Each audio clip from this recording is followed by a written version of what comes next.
क्या केकेआर है तैयार या फिर रजत पाटीदार की आरसीबी करेगी पलटवार? Let's talk about the IPL 2025 के फर्स्ट मुकाबले की। Hello guys, welcome to cricket code. दोस्तों, आज के इस वीडियो में हम लोग डिस्कस करने वाले हैं आईपीएल 2025 के पहले इनकाउंटर के बारे में, यानी केकेआर और आरसीबी। ये मुकाबला ईडन गार्डन में होने वाला है, यानी केकेआर की होम ग्राउंड में होने वाला है। और आपको पता है यार, उनका होम ग्राउंड तख्त किला है कि उन्होंने अपने घर को बहुत अच्छे से पकड़ रखा, जकड़ रखा और आरसीबी को हमेशा परेशान किया है केकेआर ने।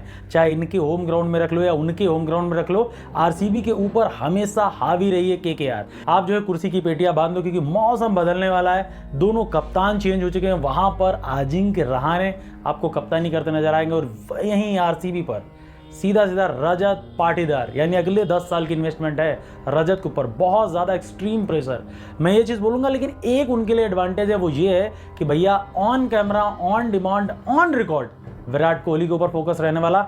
आप अपने आप को ग्लोरी में बहुत अच्छे से कामनेस के साथ, अच्छी इन्वायरमेंट में रहते हुए सीधा टीम को आगे लेके जाइए। इंडिविजुअल परफॉर्मेंस अच्छी दीजिए और टीम के हित में काम करिए। तो ये हुई भैया दोनों कप्तानों की बात। अब हम लोग बात करते हैं आज के इस मुकाबले को। भैया मुकाबला 7:30 बजे खेला जाएगा, ईडन गार्डन में होगा। तो क्या डिस्कशन होगा? देखो भैया, बेस्ट टीम 11 के बारे में डिस्कशन होगा, स्ट्रेंथ की बात होगी, वीकनेस की बात होगी और एक चैलेंज या अपॉर्चुनिटी की भी बात होगी कि क्या क्या रहने वाला है। सबसे पहले केकेआर की तरफ बढ़ेंगे, क्योंकि हमारी डिफेंडिंग चैंपियन है। टाइटल को उन्होंने जीता हुआ था 2024 में, उनके डिफेंड करने के चांसेस हैं। सीधी बात है, उनके स्क्वाड में बहुत ज़्यादा डिफरेंस नहीं आया। हाँ, जरूर उन्होंने कप्तान को जानी दिया था। इसके अलावा जो उनके मेन कोर प्लेयर हैं उनके पास अब भी अवेलेबल है।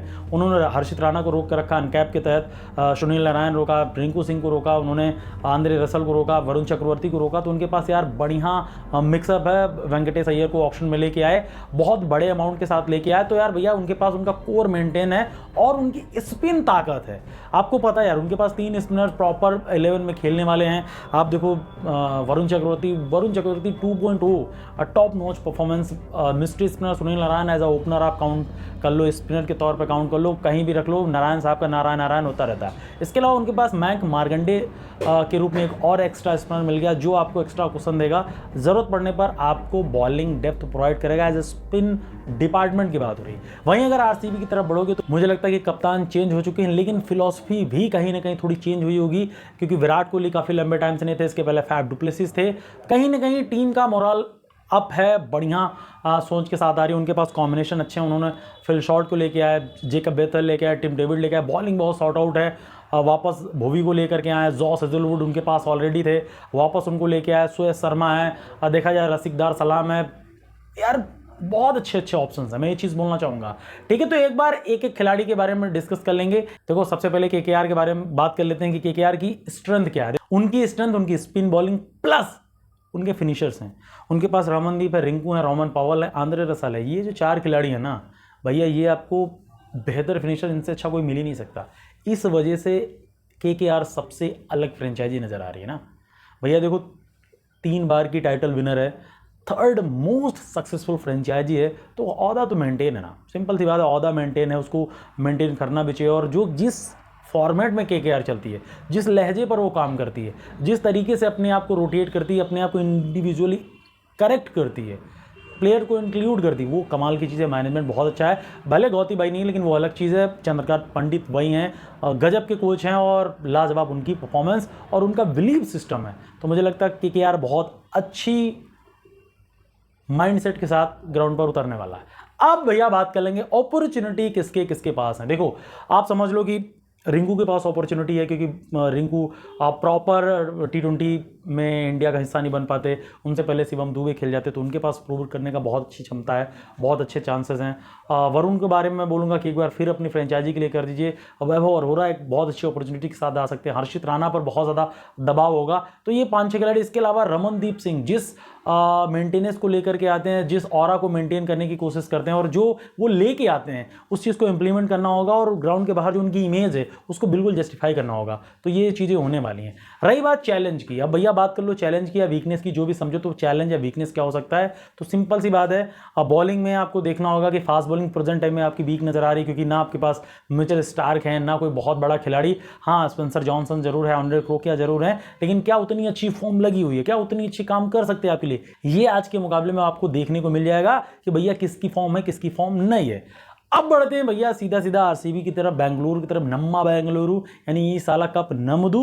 वहाँ पर बहुत अच्छी टीम है, बहुत अच्छे अच्छे खिलाड़ी हैं। विराट कोहली उस टीम की कहते नहीं कि जान और धड़कन दोनों चीज़ है। रीज़न क्योंकि वो हमेशा से अच्छा काम करते आ रहे हैं, उनके ऊपर बहुत ज़्यादा प्रेशर होगा और वो अपना गेम हमेशा से खेलते आ रहे हैं।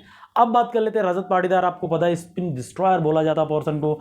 कप्तानी आ गई, एक्स्ट्रा बर्डन आ गया, क्या वो कप्तानी निखर कर पाएंगे या उनका जो प्रदर्शन होगा वो और ज़्यादा निखरेगा या अंडर कप्तानी के तहत वो थोड़ा दब जाएगा, ये भी अलग अलग चैलेंजेस है ना। कृणाल पांड्या कैसे करते, भुवी की क्या जीप है, हेजलवुड की फॉर्म कैसी है, फिटनेस कैसी है, रसिकदार क्या करते हैं, या देखो यश दयाल की फॉर्म कैसी है, कैसे लाते हैं, स्पिन कैसे टैकल करोगे आप, सूर्य शर्मा को कैसे करोगे, भैया बहुत सारे सवाल हैं। तो ये आज के मुकाबले में सारे के सारे सवालों के जवाब आपको मिलने वाले और हो सकता है मिल भी जाएं।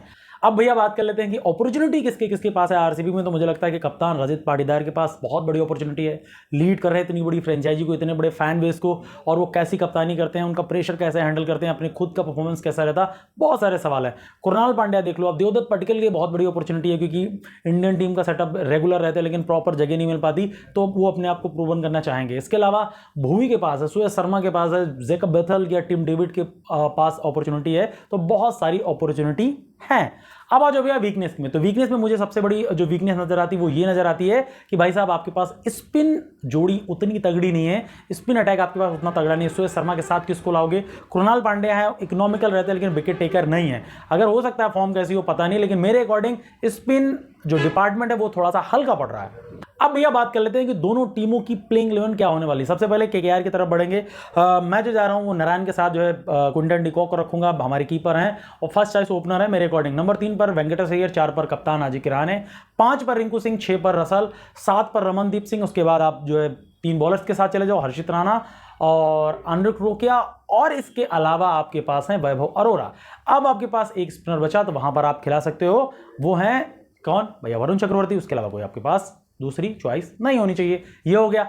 अगर इंपैक्ट के तहत लाना तो आप 2 खिलाड़ियों में जो है टॉसअप कर सकते हो। अगर आप चाहो कि बॉलिंग इंपैक्ट ले लो तो स्पिनर की जरूरत है, मयंक मार्कंडे की तरफ चले लो, या फिर बैटिंग में इंपैक्ट लेना तो अंग, क्रिस रघुवंशी या फिर मनीष पांडे आपके लिए बेस्ट चॉइस हो सकते हैं। ठीक है, तो ये केकेआर की रही। अब देख लो भैया आरसीबी की, वहां पर Virat Kohli field shot. Number 3 पर मैं चाह रहा हूं कि स्वयं रजत पाटीदार खेलें, या फिर अगर वो चाह रहे हैं तो देवदत्त पटकल को रख लें। नंबर 4 पर वो आ जाए, नंबर 5 पर लियम लिविंगस्टन, 6 पर कृणाल, 7 पर जीतेश शर्मा, जैसा भी हो, 8 पर भुवी, या फिर आप चाहो तो वहां पर टिम डेविड को भी 8 पर ला सकते हो, जैसी चॉइस होगी, जैसी टीम की कंडीशन वैसा रख लो।